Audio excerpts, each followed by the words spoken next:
Happy birthday to you. Happy birthday dear Ravi sir. Happy birthday to you. नमस्कार. आज आपण एक hashtag चालतोय, पण त्या हॅशटॅग वर बोलता बोलता आपण एक म्हणतो ना पत्रकारितेचं विद्यापीठ हॅशटॅग ट्रेंड करतोय आणि पत्रकारितेच्या विद्यापीठ काय आहे आणि कोण आहे त्या विषयावर बोलूया. आमचे जे पत्रकारितेचे विद्यापीठ आहेत ते त्यांना आपण युनिव्हर्सिटी म्हणूया किंवा आजचं जर्नलिझम जे काय जर्नलिझममध्ये आपण जे पत्रकारिता बोलतो ज्याला जर्नलिज्म त्याची चलती फिरती दुकान जो बोलेंगे हम लोग वो है हम जैसा मानते हैं देखते हैं रविंद्र अंबेकर.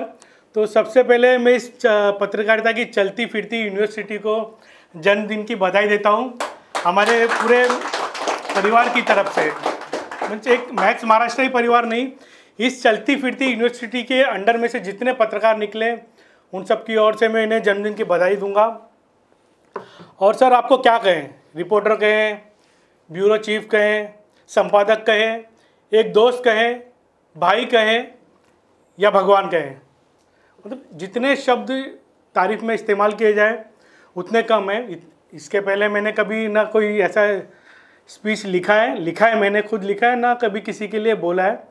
लेकिन पता नहीं अब ज़िंदगी के इस पड़ाव में मतलब हमारी उम्र जो है एक साथ इस उम्र के पड़ाव में हम साथ में जिस तरह से काम करते हैं, मुझे ऐसा है बोलते ना फील हो रहा है कि पता नहीं कितने साल हम साथ में काम करेंगे यानी रहेंगे नहीं रहेंगे, क्योंकि माहौल जो है जिस तरह से हम देखते हैं कि क्या स्ट्रेस या क्या तकलीफ़ इंसान को बोलते हैं ना इंसानों से दूर ले जाए, कुछ इस बारे में कहा नहीं जा सकता. तो इसलिए मेरी मन की आत्मा ने कहा कि कुछ शब्द जो है लिखे जाए.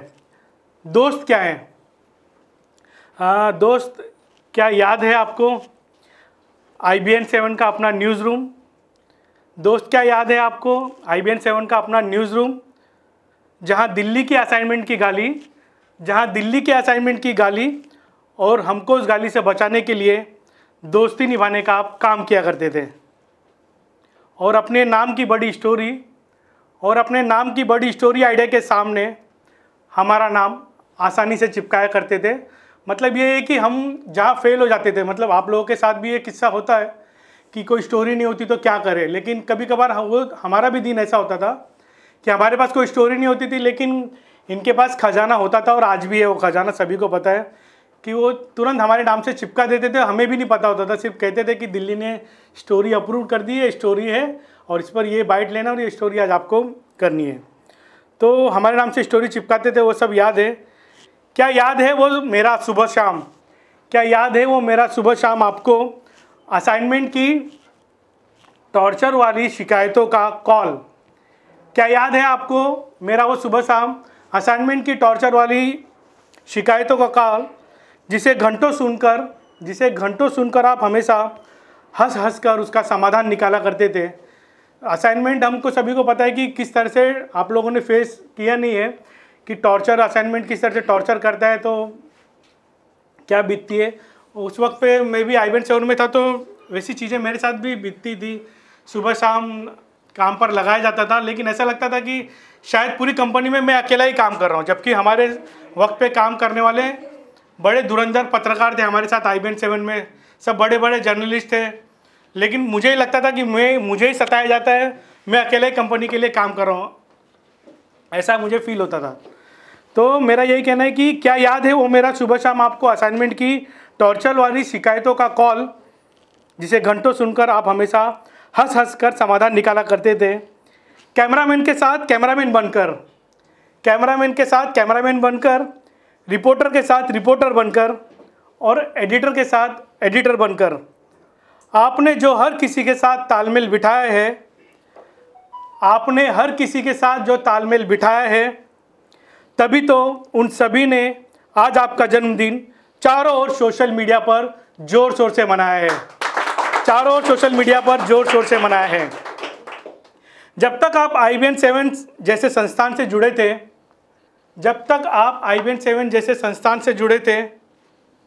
तब तक आप IBN 7 आप नहीं जानते कि ऑफिस बॉय से लेकर बड़े बड़े पत्रकार और HR के चेहरे भी खिले खिले थे. जब जब आप IBN7 जैसे संस्थान से जुड़े थे, आप नहीं जानते ऑफिस बॉय से लेकर बड़े बड़े पत्रकार और HR के चेहरे भी खिले खिले थे। एक वक्त ऐसा आया जो किसी ने सोचा न था। एक वक्त ऐसा आया जो किसी ने सोचा न था। अचानक IBN7 को आपने गुड बाय कर दिया। एक वक्त ऐसा भी आया जो किसी ने सोचा न था। अचानक IBN7 चैनल को आपने गुड बाय कर कितनों को रुलाया था। उस भीड़ के हिस्से में हम भी शामिल थे। बड़ी मुश्किल से हमने एक दूसरे को संभाला था। खैर वो तो नियति का नियम है। शायद आपको नई पारी की शुरुआत कर जय महाराष्ट्र चैनल को जो ऊपर लाना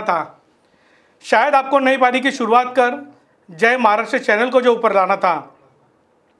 आपकी कला और निपुणता का ऐसा जादू था कि मी मराठी को भी तो आपको अपने पास बुलाना था। आपकी कला और निपुणता का ऐसा जादू था कि मी मराठी चैनल को भी तो आपको अपने पास बुलाना था। एक एंटरटेनमेंट चैनल को कम बजट में, कम रिसोर्स में बाकी चैनलों की रेस में नंबर 1 भी तो बनाना था। शायद ही किसी के बस में था। मेरे यार ने कम समय में मी मराठी को नंबर 1 बनाया। तभी तो मेरा यार जबरदस्त था। मेरी चंद लाइनें यही बस खत्म नहीं हुई, ना ही उनका ये सफ़र खत्म हुआ, क्योंकि उनको अपने महाराष्ट्र में मैक्स महाराष्ट्र को भी तो लॉन्च करना था। मैक्स महाराष्ट्र अस्पताल से लॉन्च किया गया, जहां से परिवार की जिम्मेदारी के साथ भविष्य के पत्रकारों को तैयार करने का कारखाना भी तैयार किया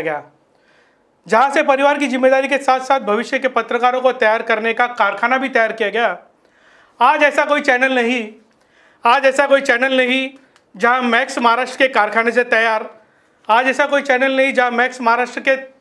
से तैयार पत्रकार उस चैनल में न हो, क्योंकि चैनलों के संपादकों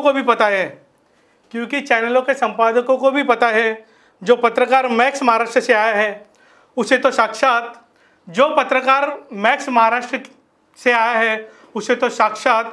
पत्रकारिता के विद्यापीठ यानी रविंद्र अंबेडकर ने खुद सिखाया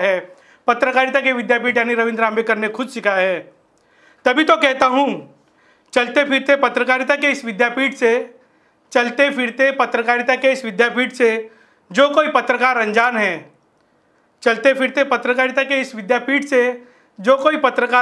है, उस पत्रकार का इस पीढ़ी में जीना बेकार है। आखिर में इतना ही कहूँगा कि इस रविंद्र अंबेडकर को समझना उस OTT सीरीज़ की तरह है, जिसके पार्ट तो देखे कई जाते हैं, लेकिन जितने पार्ट देखे जाते हैं वो भी कम लगते हैं।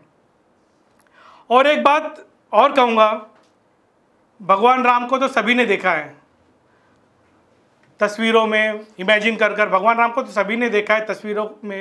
इमेजिन कर, लेकिन आज के इस युग के भगवान को हमने साक्षात देखा है। और इस राम की वानर सेना सामने बैठी है। इस वानर की सेना के साथ साथ मैं आपको जन्मदिन की एक बार फिर से बधाई देता हूँ। धन्यवाद। Happy birthday. सर्वप्रथम महाराष्ट्रातील जे पत्रकारितेत येऊ इच्छितात पण कुठलेही रिसोर्सेस नाहीत, अडचणींचा डोंगर समोर उभा आहे, तर महाराष्ट्रातलं एकमेव आशेचं किरण असलेले रवींद्र आंबेकर सरांना त्या तमाम पत्रकारांच्या वतीनं वाढदिवसाच्या खूप खूप शुभेच्छा। या निमित्तानं मला एक सांगावं वाटतं की जेव्हा कधी आम्ही खेडेगावातनं मुंबईत यायचो तर आम्ही विटी वगैरे बघायचो, तशाला तसंच दिसायचं।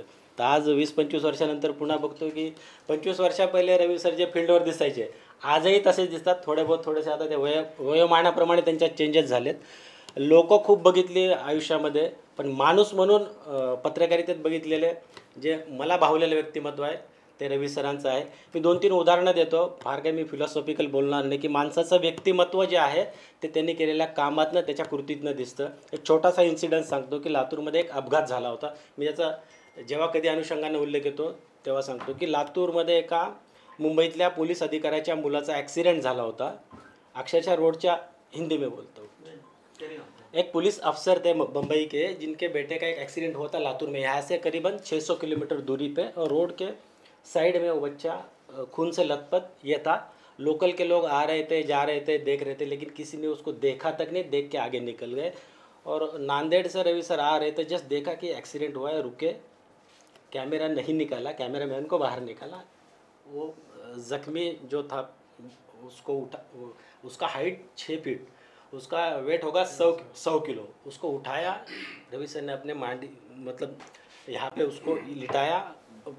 35-40 किलोमीटर उसको वहाँ से एक्सीडेंट स्पॉट से उठा के अस्पताल में लाया, सिविल अस्पताल में, जब तक हमने पूरा अरेंजमेंट कर दिया था. लेकिन दुर्भाग्यवश वो मर चुका था. लेकिन इससे सीखने को क्या मिला कि उन्होंने वहाँ खबर नहीं देखी, वहाँ पे एक इंसान ने इंसान को हेल्प करना चाहिए ये देखा. तो मुझे सबसे पहले उनमें का आदमी जो दिखा तो वो दिखा कि यार ये अपार्ट फ्रॉम जर्नलिज्म ये अलग ही कुछ ये है. उसके बाद फिर हमने कई साथ में स्टिंग ऑपरेशंस भी किए. जब हमको मतलब हम जब रेस्ट ऑफ महाराष्ट्र में काम करते तो स्पाई कैम हम खाली विजुअल में देखते थे नहीं, तो इनके पास IBN 7 में काफ़ी अच्छे स्पाई कैम थे. और इनका शौक़ रहा है कि मतलब एक्सक्लूसिव भी खबर करेंगे तो उसका बेस पक्का रखते हैं, कि ऐसा नहीं कि हवा में तीर चला दिए कोई खबर, है ना, ऐसा नहीं. बिल्कुल जड़ तक जाके उसके लीगल टेक्निकल टर्म्स, सोसाइटी पे क्या इम्पैक्ट होगा, गवर्नेंस पे क्या होगा, एडमिन पे क्या होगा, और आने वाली नस्लों पे क्या होगा. तो ऐसे कई स्टिंग ऑपरेशन से हम लोगों को सीखने को मिला. और जो लिखा है विद्यापीठ, तो हम उन्हीं चीज़ों से सीखते हैं. अपने अगल बगल में ही रोल मॉडल होते हैं, हम पुराने हिस्ट्री में क्यों जानेगा. तो ये छोटी छोटी चीज़ें हमने रवि सर से सीखी है कि हवा में तीर मत चलाओ. नए नए जब हम जर्नलिज्म में आए थे, टेलीविज़न हमारी शायद पहली बैच होगी न्यूज़ टेलीविज़न इंडस्ट्री की, रीजनल में भी, तो हम इन्हीं से सीखे हैं. और इनका एक खासियत है कि जहाँ जाएंगे ना, समझो मेरे वजह से लातूर में गए तो आज मुझे जितने लोग पहचानते उससे ज़्यादा लोग रवि सर को पहचानते हैं, कि इनकी खबरों की वजह से. और कभी रवि सर के दिमाग में मैंने देखा नहीं कि मैं शरद पवार जी से मिलता हूँ, मैं पृथ्वीराज चौहान से मिलता हूँ. उनके साथ जिस लेवल पे जाके बात करेंगे, हमारे सुंदर के साथ भी उसी लेवल से बात करेंगे. तो ये जो ज़मीन से जुड़ापन है, और जो मतलब क्या बोलते कि अपने आप को हमेशा कूल रखना, काम रखना, सामने वाला कितना भी एग्रेशन में आया तो इनका फेस ही ऐसा है कि बोलते हैं ना कि आदमी का नेचर और history reflect from his face. तो रवि सर को जैसा मैंने बताया 25 साल से देख रहा हूँ, बस वही है, थोड़ा बहुत फिजिकली चेंजेस आ गए, लेकिन जो एक्सप्रेशन और कॉन्फिडेंस है और जो सच्चाई उनके चेहरे से दिखती है, मुझे लगता है कि रवि सर की वो सबसे बड़ी अचीवमेंट रहेगी. और सर मैं आपसे उम्मीद करता हूँ कि आप भले ही बम्बई में है, महाराष्ट्र आपने 3-4 बार फिज़िकली घूमा है, मुझे लगता है कि अभी भारत में 140 करोड़ के इसमें बचे होंगे 4-5 पत्रकार जिनको हम पत्रकार कह सकते हैं. तो आप महाराष्ट्र की बाउंड्री तोड़ के एटलीस्ट MP, गुजरात, राजस्थान या गोवा वगैरह यहाँ पर आप जाइए. ये ज़रूरी नहीं कि दिल्ली का ही आदमी आके रवीश कुमार बनेगा. हमने देखा है, हमने इथिकली, प्रोफेशनली और ह्यूमैनिटी ग्राउंड पे काम करने वाले लोग, इसीलिए मैक्स महाराष्ट्र आज भी इसलिए जिंदा है. अल्टरनेट मीडिया हम आज, मुझे लगता है कि जो इसके प्रिंसिपल है फाउंडेशन के, वो बहुत स्ट्रांग है, उससे कभी आपने कॉम्प्रोमाइज़ नहीं किया, इसीलिए आज भी इतने लोग जुड़े. और महाराष्ट्र के बाहर लोग इंतज़ार कर रहे हैं, बस हमको मतलब आपको पहुंचना है वहाँ पे. आप देखिए, लोग आपका उतना ही सम्मान करेंगे, क्योंकि ह्यूमन रिएक्ट ह्यूमन. हम बस महाराष्ट्र में ये मतलब अटक गए. जिस तरह से संगमबल सर का मैं बिहेवियर देख रहा हूँ, पहले भी आए थे, मतलब ही इज़ वेरी प्रोफेशनल, लेकिन उनका एक एक लफ्ज़ जो है वो अनुभव से आया है. तो उन्होंने जिस तरह से अभी जो छोटा शॉर्ट टर्म इंटरेक्शन किया, तो मुझे लगता है उन्हीं से मुझे ये मतलब सुझाव आया कि यस, ये product all India, overall India में सेल हो सकता है. बस हम सब तो आपके साथ में है, बस आप आपकी सेहत का ख्याल रखिए. बाकी मैक्स और बाकी जितने वेंचर से आगे अपने आप बढ़ेंगे. पुन्हा एकदा खूप खूप शुभेच्छा सर. थँक्यू. रवी सरांचा आज वाढदिवस आहे, तर त्यांच्याबद्दल मी म्हणजे 2 शब्द, जे नवीन मुलं आलेत बाकीच्यांना तर माहितीच आहे, पण जे नवीन आले त्यांच्यासाठी सांगतो. आम्ही म्हणजे रवी सरांसोबत खूप वर्षापासून मी काम करतो आहे. मी पहिले न्यूजपेपरला होतो, त्याच्यानंतर माझी खूप इच्छा होती की न्यूज चॅनलमध्ये काम करायचं. तर मी खूप सोर्सेस लावले. त्यांच्याकडे एक रिपोर्टर होतं, त्याचं माझ्याकडे एक कॅमेरा होता, तर त्यांचे फुकटमध्ये फोटोग्राफी केली त्यांच्या घराची. कार्यक्रम होता ते त्याच्याकडे सोर्स लावण्यासाठी, आणि मी चॅनलमध्ये जॉईन झालो.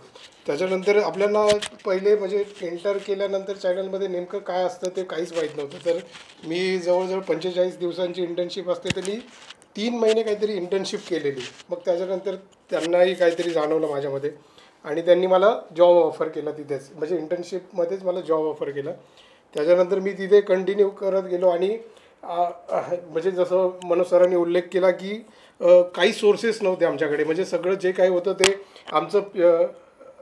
आमचं PCR हा मुंबईला होता आणि MCR दिल्लीला होता. तर आम्हाला ते म्हणजे काही सोर्सेसच नव्हते, तर आम्हाला फोनवरनं कॉन्टॅक्ट करावं लागायचं समोरच्या MCRसाठी. तर मग हे सगळं प्रॉब्लेम असताना जवळजवळ 6 आठवडे आम्ही ABPला टक्कर देऊन दोन नंबरला ठेवलं, आणि मी मराठी 1 नंबरला होतं. तर हे सगळे सोर्सेस कशामुळे आले, म्हणजे यांनी सांगितलं की नंबर 1ला आलं, पण ते कशामुळे आले की त्याच्या मागे सरांनी काय केलेलं की जे नवीन मुलं होती, आता आमच्या आउटपुट डेस्कला सगळ्या यंग मुली होत्या, आणि त्या सगळ्या रनडाऊन लावायच्या. ज्यांना रनडाऊन लावायला म्हणजे जर तुम्ही जॉईन झालं तर तुम्हाला तिथे PCवर बसण्यासाठी तुम्हाला कमीत कमी 1 ते 1.5 वर्ष इंटर्नशिप किंवा बॅकला बसवतात, आणि त्याच्यानंतर तुम्हाला ॲक्सेस मिळतो रनडाऊन लावायचा.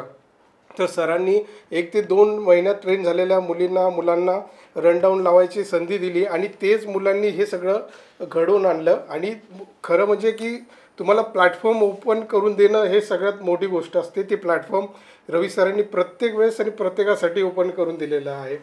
तर आता न्यूज चॅनलमधला तो अनुभव होता. त्याच्यानंतर दुसऱ्या वेळेस न्यूज चॅनलमधनं सरांनी डिक्लेअर केलं की मी आता हे सगळे 2014ची इलेक्शन झाली, त्याच्यानंतरचा माहोल बघितला. त्याच्यानंतर रवी सरांनी ठरवलं की आता मेन स्ट्रीममधनं बाहेर पडायचं. तर मेन स्ट्रीममधनं बाहेर पडल्याच्या नंतर सरांची प्लॅनिंग सुरू होती, आणि ज्यांच्या घरी गेलेलो मी फोटोग्राफीसाठी त्यांनाच परत सोर्स लावले की रवी सरांचं नेमकं काय चालू आहे, काय त्यांचं मला असं ऐकण्यात आलं की ते महाराष्ट्र दौरा करणारे वगैरे असं. तर मग मी त्यांना विचारलं, तर ते बोलले की हां असंच सुरू आहे, पण मी बोललो की मला पण यायचं आहे तुमच्यासोबत. तर ते बोलले की आता तर गाडी तर फुल झाली, तुला तर काही जागा नाही, पण तुला जमणार नाही. बोलले नाही मला यायचंच आहे. तर मग मी सरांनी मला काहीतरी 3 वाजता फोन केलेला. मी सरांना फोन केला की सर तुम्ही महाराष्ट्र दौरा काढताय, मला यायचं आहे त्याच्यामध्ये. सर बोलले की तू 6 वाजेपर्यंत अंधेरीला तर रेस्ट हाऊसला होते तुम्ही, तिथे बोलले की तू 6 वाजेपर्यंत ये. मी राहिला टिटवाळाला, आणि 6 वाजेपर्यंत मी पोचू शकत नव्हतं. लकीली समोर एक्सप्रेस थांबली, मी त्या एक्सप्रेसमध्ये बसलो, दादरला गेलो, काहीतरी हार्डली 1 तासामध्ये गेलो, आणि तिथनं ट्रेन पकडून लोकल पकडून तिथे पोचलो. सर पण आश्चर्यचकित झाले की हा आला कसा काय एवढ्या वेळात, म्हणजे. आणि त्यांनी मला विचारलं पण नाही की काय तू एक करणार का नाही. ते बोलले की ठीक आहे तू तुझी बॅग उचल आणि चल आमच्यासोबत. तर असं म्हणजे तो एक अनुभव होता माझा की त्यांनी अडवलं नाही कोणाला. त्याच्यानंतर आता पण हे सगळं प्लॅटफॉर्म सुरू झालं मॅक्स महाराष्ट्र, त्याच्यामध्ये सगळे तुम्ही आता मी सोबत पहिल्यापासून आहे सरांच्या, तर सगळ्या स्टेज बघत आलो आहे आम्ही, कसे मुलं जॉईंट होत गेले, कसे सगळेजण. आता तुम्ही जर बघाल तर BBC, जी 24 तास, ABP माझा, सगळे जेवढे पण प्लॅटफॉर्म आहेत आत्ता, जेवढे पण मेन स्ट्रीम मीडियाचे असो, अल्टरनेट मीडियाचे असो, सगळीकडे आपले एक माणूस तरी आहे. आणि असं नाही की तो व्यवस्थित आहेत, आणि त्याच्या अंडरमध्ये पण आता माणसं आलेत. म्हणजे जे आपण आजचं आपलं हॅशटॅग आहे तो खरंच त्यांना साजेसा असा हॅशटॅग आहे. तर अशा विद्यापीठाला आणि अशा कुलगुरूला आमचा